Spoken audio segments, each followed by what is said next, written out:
Yesterday marked the 40th anniversary of the Major Taylor Velodrome at Marian University. In Finding Indiana, we take a look at the man who inspired it, Marshall Major Taylor, who was a giant for the state more than a century ago. Here's his story. In a world that's now full of black superstars in sports, he was the first, Marshall Walker Taylor, but you can call him Major. He was born on November 26, 1878 in Indianapolis, one of 8 children. He would go to work with his father, and his father worked as a coachman for the Southard family, Albert Southard, and they had a son named Daniel, and Daniel was around the same age as Major. From age 8 until he was 12, Taylor spent much of his time with the wealthy family, keeping Daniel company. They eventually employed him as their son's companion, giving him the same clothing and education. But the biggest gift was yet to come. And so when Daniel received a bicycle, Major also received a bicycle. And so he would learn to ride the bike, and he would ride, and he would learn to do trick riding. There's no doubt Taylor's circumstances were unique, especially for a black child in Indiana during the 1800s. But soon, his comfortable life would be upended. In 1890, the Southards moved to Chicago, leaving Taylor behind. But he would soon find himself on a new path, one that would change the course of his life.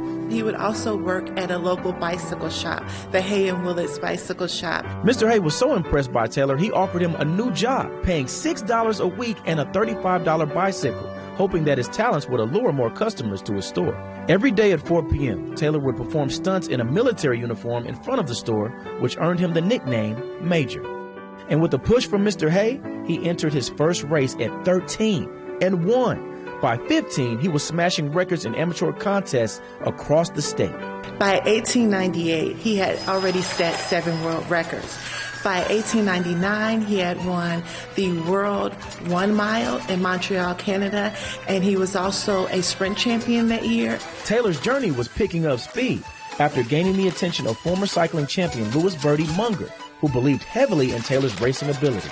In exchange for housework, Taylor would receive the training he needed to nurture his racing career as Bertie's protege. Despite his early victories, Taylor still couldn't escape the stark reality of racism.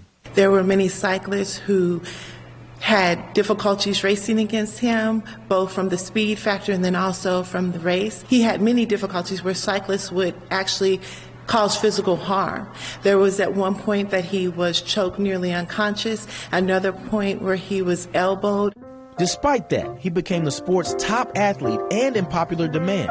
Taylor negotiated his own contracts and earned himself a place as one of the wealthiest black people in the country.